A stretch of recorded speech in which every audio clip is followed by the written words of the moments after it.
Hello guys and welcome to our new video. Today I will show you how can you view your transaction history on Google Play Store.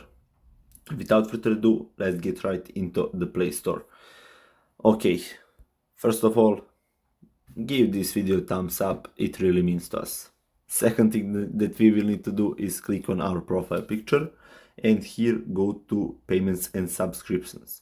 Here go to budget and history. And as you can see, I can view all of my payments in the I don't know how many months. As you can see, it is a really good feature to have and it goes even years in the past. Okay, that will be all for today's video. I hope that you liked it.